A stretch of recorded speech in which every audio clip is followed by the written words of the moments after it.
how do I keep the focus on myself? How do I keep moving forward with a life that hurts less and feels better?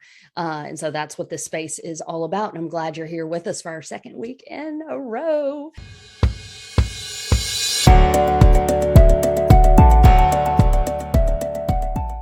Appreciate you sharing as well. If anyone in your organization, agency, or friends of yours along the way that you've met and they say, we really need something to teach people how to care for each other. This is a stressful situation, no matter what industry or what organization you're in. Everything from law enforcement to companies and corporations, everyone is dealing with stress.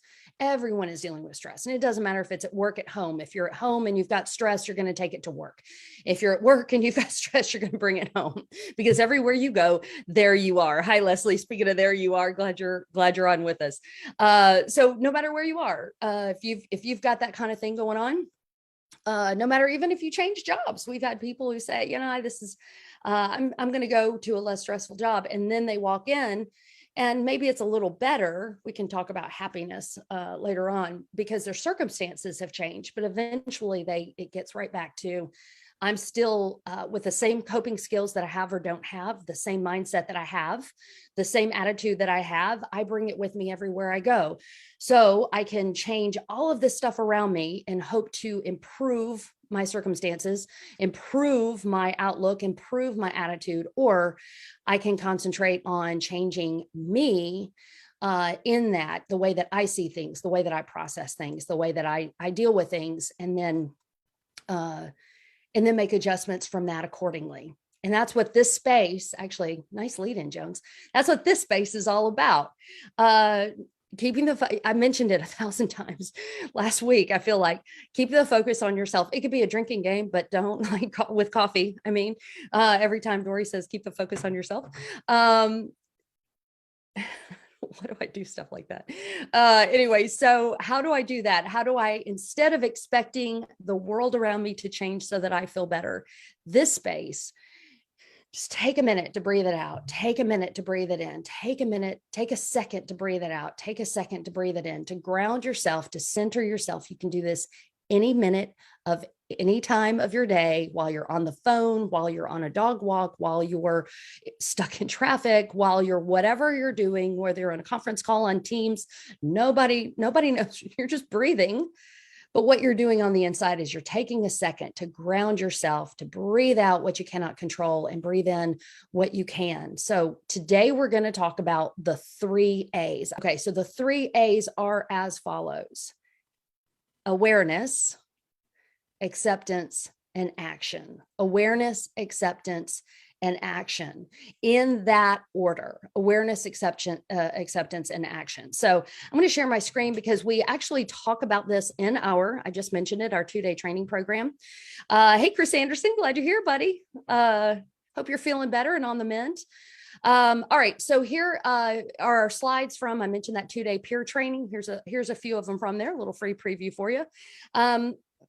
It's The Courage to Change. There's actually a book title that I borrowed this from, The Courage to Change. Some of you all may know that book. And it's a recovery book. And in this Courage to Change, it talks about the 3 A's.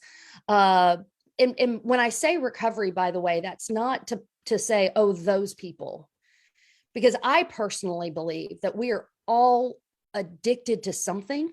We're all recovering from something.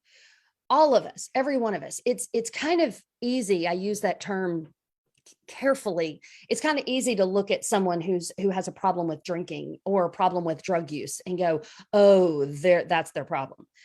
What's, I think, so much harder is for those that say that we look at those people and we go, oh, they've got an addiction. They've got a problem with this. Instead of turning the attention on ourselves and saying, here's what I am obsessed with. Here's what I have. Here are my compulsions. Here's what I can't.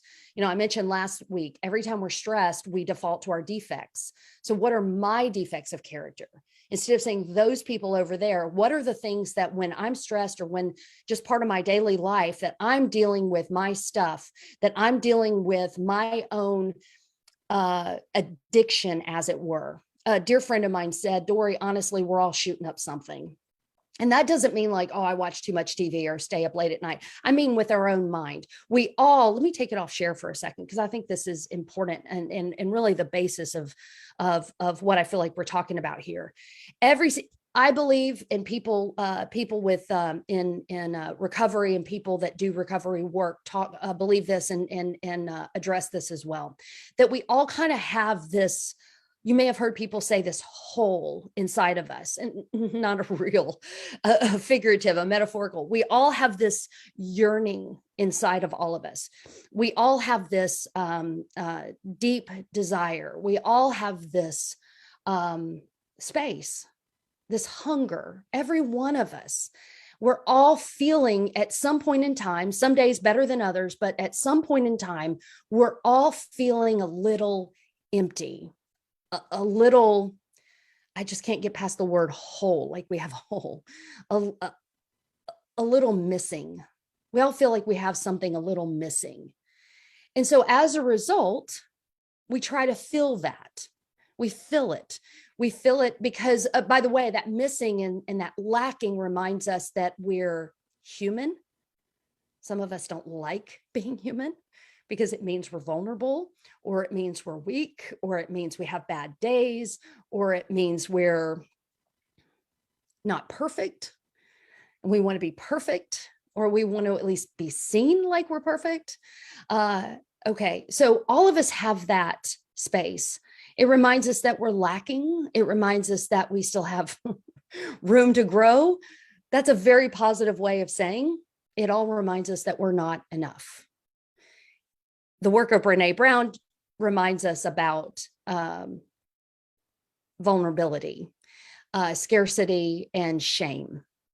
So when we really kind of tap into the realization, not sorry on a Thursday at 10:16 Central, that we're talking, I'm reminding you of your insecurities and your vulnerabilities and our lacking. But we all have it. We all have that in common. We all have that not good enough, not smart enough, not fast enough, not attractive enough, not funny enough, not whatever it is, not enough. And that is our source of shame. Okay. So we all have that.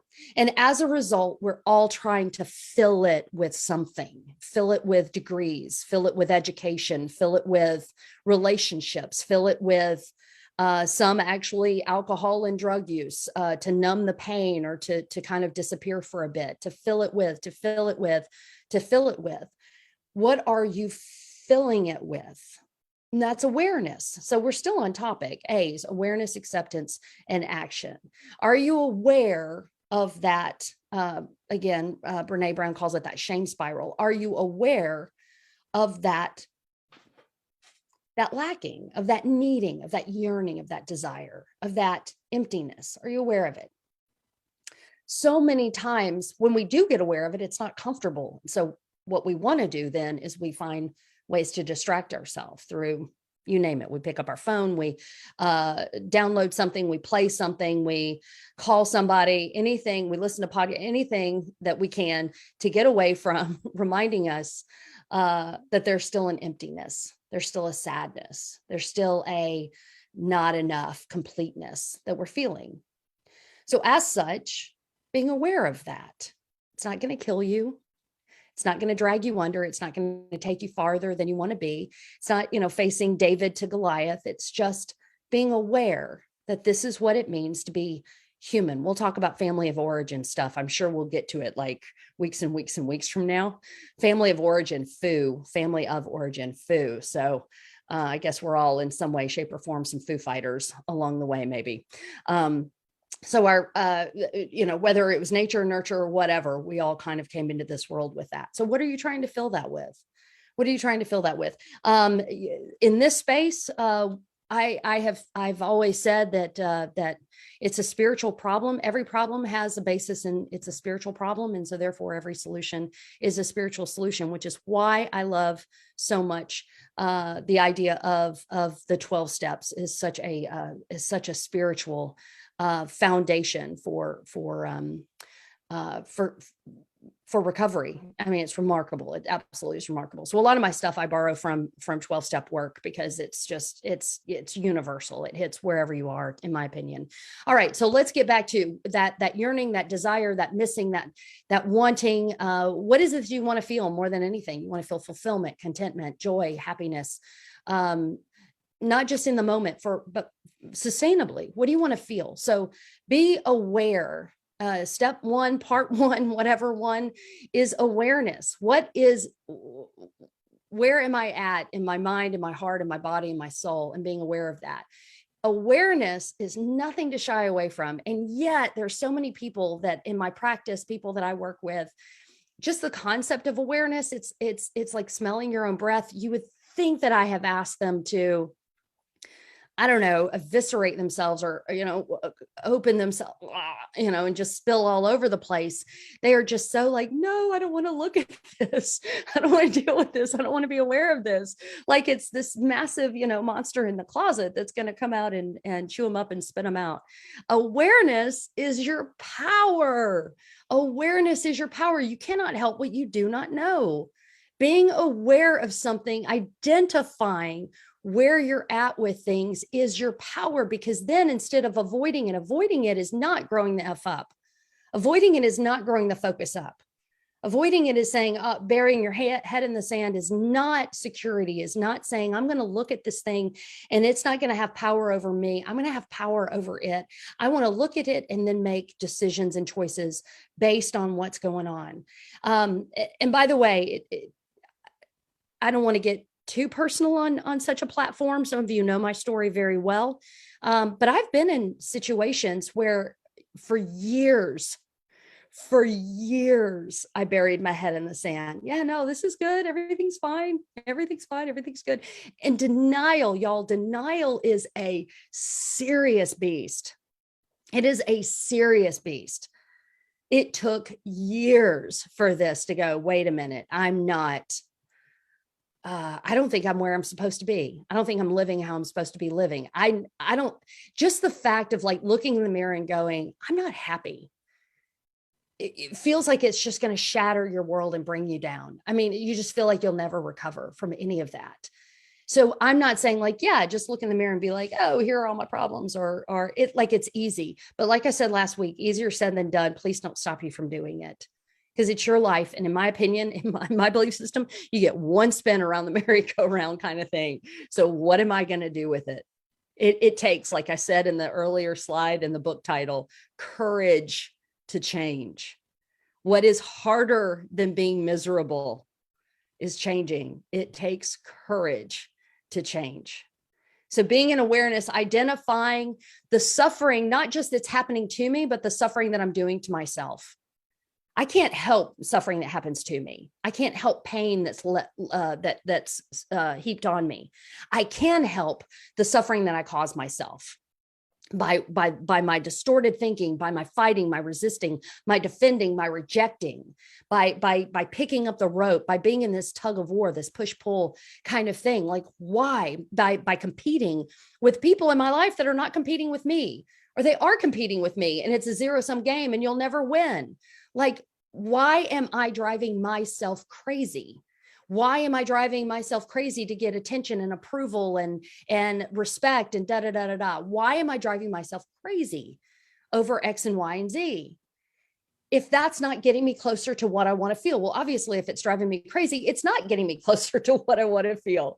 So therefore, that is suffering that I am causing myself. Awareness point number one, what suffering are you inadvertently, obviously, because otherwise, what suffering are you causing yourself? And just take a minute. Like if that's all you do this week as your homework is to go, why am I, man, I'm really upset by this. Why am I upset by this? This isn't anything that I can control. This isn't anything that I can change. By the way, my codependents out there, I love you. I'm a card carrying codependent in recovery myself. President of that fan club. All right. Or at least the fan club of recovery. We mistake, check this out. We mistake worrying for people as caring, and we mistake controlling for caring. a lot of times, not all the time, but a lot of times. So I think the more I worry about this person, it means the more I care about them, right? That's suffering I'm causing to myself. I was watching the game. I don't know, Andrew, if you're still on, but I was watching the game, and I don't even have nails before the game. I'm a nail biter, but I was really chomping down during the game, and she walks past and she goes, "Will 1 ounce of your worry get them into the end zone?" And I was like, "No, it won't. You are 100% correct. This is suffering I am causing to myself. I know." and I'm just going to sit here and suffer for a minute. And sometimes we need to do that. Sometimes, there's this great video about the nail in your forehead I show in class. We need to do that. We need to kind of keep the nail in our forehead and work it out. That's why people in recovery talk about being sick and tired of being sick and tired. We got to hit that. We got to hit that wall. You got to hit that rock bottom and go, all right, this is ridiculous. That it takes a minute when you go, okay, if you'll change, and maybe they change and you go, nope, I don't feel any better, or I felt better for a little bit. All right, well, that situation's got to change. All right, the situation changed. All right, I feel better for a minute. Nope, but I'm still feeling this.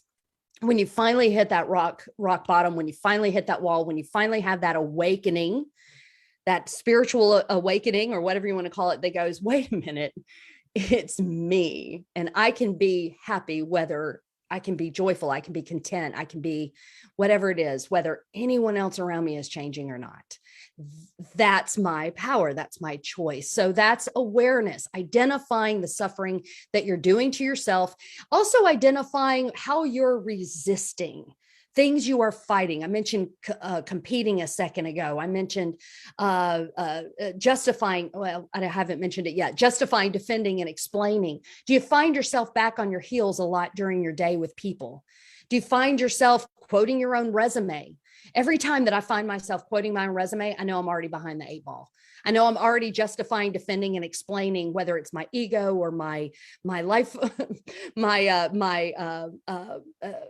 I'm trying to defend or prove. Oh my gosh, don't even get me started on proving or proud. I should, maybe one day I'll do a whole series on the show Chopped. Do you watch Chopped? We watch Chopped a lot. My wife is a foodie and an amazing chef, actually, and so we watch all the cooking shows, and we talk about how on Chopped specifically, it seems like every contestant wants their family or someone in their life to be proud of them. Like, there's only 2 P's. The psychology of the chefs on Chopped, it seems like there's only 2 P's present, which is, I want people to be proud of me, I want person X to be proud of me, or I want to prove to person X. Proud and prove. So I may do something like that later for fun, not dogging on Chopped. It's a great example. When we're stressed, we default to our defects. It's a great example of real time of people in awareness. So what are you trying to prove? Who do you want to be proud of you? Again, though, that's saying that if they're proud of me, then I'll feel better about myself. We talked a little bit about that last week. Keep the focus on yourself, because then you're giving, it's entangled. Now you've got this emotional entanglement. I feel better when you feel better about me. Codependent 101. I'm okay, you're okay. But if you're not okay, I'm not okay. I'm okay, you're okay. If you're not okay with me, then I'm not okay with me. Kind of thing. So it doesn't mean that you're pushing people away, or you're being cold or insensitive. Growing the F up means that you're secure in who you are. It doesn't mean that you're perfect, but you're secure in knowing that you're not perfect. You're okay with your mistakes. You see your mistakes as and failures as an opportunity. And a dear friend of mine calls it a fog. Definitely not going to curse on this, but fill in the blank. A fog, another opportunity, another blank opportunity for growth. AFOG, another blank opportunity for growth. People who are growing the focus up are devastated by their mistakes. They're not devastated by their imperfections. They're just learning, adapting, adjusting, and overcoming. there's a playfulness. People think I'm asking, maturity and adulting. If you've got one of those t-shirts, or if you've seen one of those t-shirts that says, I'm not adulting today because adulting is hard. Adulting is uncomfortable. I don't want to adult today. It's too much. If you don't like adulting, and by adulting, I mean maturity, being a grown-up, growing the F up. If you don't like adulting, then you're doing it wrong. Adulting, I mean maturity. I don't mean like paying all the bills or picking the kid up from school because it's blah, blah, blah, blah. I mean maturity, being have a strong, centered, grounded, so forth and so on. Learning from mistakes. We're going to do a lot on maturity. We're going to do a lot on maturity later on, but let me get back to the topic at hand. So yeah, all about growing up. And who I am, feeling secure enough, confident enough, but also confident in my doubts, if that makes sense, of going, yeah, I have a connection with a spiritual source, and we're just working this out. There's not a panic. Every time that I'm panicking, I know I'm not in my mature self. Every time that I'm freaking out, I know, like my dogs right now, I know I'm not in my mature self. I know I'm not in my focused self. And we're going to work on the tools to get back to being in that mature and focused self, because that feels a whole lot more secure. Let me read through this for a second. My part in it, I'm still trying to sell you a little bit on awareness and the power and the importance of awareness. I wrote this declaration. I call it a declaration. I was feeling just so intense one day, so excited one day, because it kind of the insight dawned on me, and I went to my computer and I hammered this thing out. So I'm going to read this on the screen. Seeing my part is seeing my power. It prevents me from being a villain or a victim. God, we could do a whole entire series on the being a distorted victim, a villain or a victim of circumstances, another's action or my own inaction. Seeing my part in it helps me identify shortcomings, blind spots, distortions, and biases, so that I may embrace the courage to change and grow. There it is, that courage to change again. Seeing my part in it preserves my energy and sanity. Wouldn't that be fun? Preserves my energy and my sanity. It helps me keep my side of the street clean and mind my own business. It reminds me that carrying things that don't belong to me exhausts my mind and depletes my energy. It keeps me from emotional entanglements that result in resentment and hurt. Seeing my part in it helps me identify options and clarify my choices so that I can make decisions, so that I can make decisions I believe are best for me and mine. It reminds me that I can only do what I can do, and I have the power within me to do it well. Just for a millisecond, mind your own business. You've heard people say that before, mind your own business. And it's probably been said to you in kind of a flippant, like, why don't you mind your own business? I've said to people before, like, I have two angels that sit on my shoulders. I have two angels. One is mind ya, and the other is none ya. And they remind me all the time, mind ya and none your business. When I've heard it said, and it's people have reminded me, mind your own business means think of your life. You are the CEO of your life. You're the CEO of your life. You're the business owner, you're the executive director, you're the shop owner, whatever it is that you see as your business, your brand. It's a pretty popular word right now. You're the CEO of that. You're the director of that. You're the chairperson of that board. You're president, whatever it is. Now imagine other people. Think of somebody that you admire in business. Maybe maybe Elon Musk, maybe Steve Jobs, maybe somebody that owns a franchise, a chain, a store, or whatever. Beyonce is the CEO of Beyonce. Okay. Lady Gaga, I think Billie Eilish, I saw something recently, very similar, minding their own business. Lady Gaga's work ethic is insane. Taylor Swift, another great example. People who mind their own business.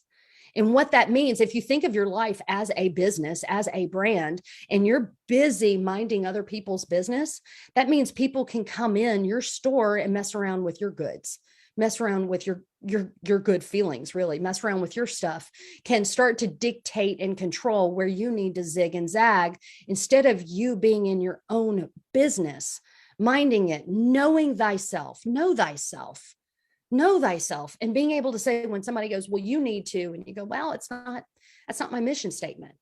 That's not my, or early on in my career, somebody wanted me to be a lawyer, maybe because I love to talk. Maybe so. And they laid out this amazing, persuasive argument, of course, because they were a lawyer, on why I should go and be a lawyer and this and that. And there was a moment that I was like, oh, what a cool idea. And then I was like, I don't want to be a lawyer. I'm a social worker. I'm a this, I don't know what I am still, but that's not what I want to be. But I do know what I want to feel. And I know where my passions are, because I'm minding my shop. I'm minding my business. You know, what's that? Take a stand. If you don't stand for something, you'll fall for anything, kind of thing. So I love that language of mind your own business, something that maybe you can think about as you go. That is none of my business. What's going on in their shop, the decisions they're making. I am not a board of directors. I'm not the president of their business. That is their business. They're going to do what they're going to do. I need to mind my business. That's the only thing that I'm responsible for, is what can I do with me and mine? Okay. So that's awareness. So, you know, and we're at 36 past, that's probably enough. I said I'd get through 3 A's today, and I only got through one of them. But please don't poo-poo awareness. It is so incredible and vitally important. So many of us, we walk around with distractions. People are like, hey, Dory, I think I'm ADD. I'm like, who isn't? Look at our lives, look at our phones, look at our, everything is vying for our attention. Look at me, I'm on Facebook Live, everything's vying for our attention. Hopefully I'm in a positive way, reminding you to turn off some stuff every once in a while after we finish. Turn off some stuff every once in a while and keep the focus on yourself. Mind your stuff, mind your store. What is it that I need to be working on? Where am I causing my own suffering? What attitudes, what belief systems, yes, you can examine your belief systems. Yes, you can examine your mindset. Yes, you can examine the lessons you've learned from childhood and go, you know what? Grow the focus up, be an adult. Maturity says, I don't have to. Yes, I was taught that way, but do I want to continue that way? Do I want to keep thinking this? Do I want to keep so forth and so? Do I want to keep living in so forth? You get to decide. You get to decide. I say that I am. You get to decide. So that's being in awareness. Awareness is, what do I want to feel more than anything? Happiness, contentment, peace, joy, serenity, whatever. What am I doing that is keeping me? What resistance? What am I fighting? Where am I? What wall do I keep slamming my head in? That I keep getting myself jammed up, and barriers to me feeling joy, contentment, peace, satisfaction. Whose business do I keep minding? Where do I keep meddling? Could do a whole thing on meddling. In what ways do I keep worrying about things that don't add a second to my life and really just irritate and annoy the people around me? What do I need to do for me today to be in awareness, to go, you know what, this is one thing that I can stop doing, or this is something that I can move the attention from them. I can move it to me and pay attention to me. What do I need to be doing today? All right. So that's awareness. What's my part in it? The other, let's do this next week. The other is awareness, acceptance. I'll give you a preview. If you haven't read the entire Serenity Prayer, it's credited to German theologian Reinhold Niebuhr. I highly recommend Google that. I may go ahead and put that on Facebook, grab it and put that on a post as well. But at least the part, most of us know the Serenity Prayer, the part that's said quite often, grant me the serenity to accept the things I cannot change, and courage to change the things I can, and the wisdom to know the difference. So awareness, acceptance, and action. Awareness is wisdom. Wisdom to know the difference. That's awareness, serenity to accept the things, peace that passes all understanding, to accept the things I cannot change. So next week, let's talk about acceptance, accepting the things that I cannot change. And again, this stuff is so much easier said than done. It will change your life. Just because it's easier said than done, please don't let that stop you from doing it. Accepting the things I cannot change. That person is going to do what they're going to do. Even if that means they're going to put a needle in their arm and remove themselves. You know, I'm not saying don't call 911. That's not what I'm saying. Allowing people to make decisions is the hardest thing, sometimes the hardest thing that we can do. Loving them. One of the recovery slogans is live and let live. Live and let live. Accepting. Live, by the way, is the first word. And that means you decide to live, not through them, not because of them, not you live. What is good for you today? Live your life, mind your business. That thing, that hole in us that is lacking, pay attention to that. That's your life. You live. To me, what fills that? It's a spiritual problem with a spiritual solution. That's me. So getting connected, living what's feeling good, moving you closer to what you want to feel. And then everyone else around, unless they're asking for your advice or your help, letting them live. And recovery, it's called detaching with love. Detaching from that so that you don't, that you can live, and then you're allowing other people to live. And when they ask for your help, you give it to them. You're there for them, and you're there for them with a full pot. You're there for them with a full cup instead of just constantly pouring out and pouring out and pouring out. And then when someone finally does say, hey, I could use your help, or can you be here for me with this? And you're like, I got nothing left in the tank, because I've been pouring it out every place else with people who didn't appreciate it. People didn't ask for it. And then we get resentment. Oh, that's another topic. Well, I'm here to help you. Why won't you let me help you? Because I didn't ask for your help. Well, you should appreciate me helping you. Why doesn't anybody appreciate me helping them? Because I didn't ask for your help. That kind of thing. Again, that's another conversation for another day. Man, 45 minutes seems to be my sweet spot. I hope everybody's all right with that. We'll keep going. Live and let live. Call to action. The doggy bag today is awareness. Put down in the chat. Even if you're watching this as a recording later, I do go back and read the chat and read the comments. I'd love to hear what your takeaway is from today. It'll help me for the future in kind of scripting some of this stuff along the way, or maybe I know I've got so much more other stuff on this. So if you need, I can direct you to other sources and resources as well. So I'd love to please in the chat, what's your takeaway? What are you going to work on this week? What do you feel called to do so that you can hurt less and feel better, which is the name of the game? What's something you can do today or this week that you can, and be in awareness so that you can hurt less and feel better? Next week, we'll talk about accepting the things I cannot change. And then obviously the week after that, the courage to change the things you can, courage to change the things you can. So cannot beat it. Please check out the Serenity Prayer, the entire prayer, allowing people to, anyway, you'll see it. Great stuff. Thank you guys so much.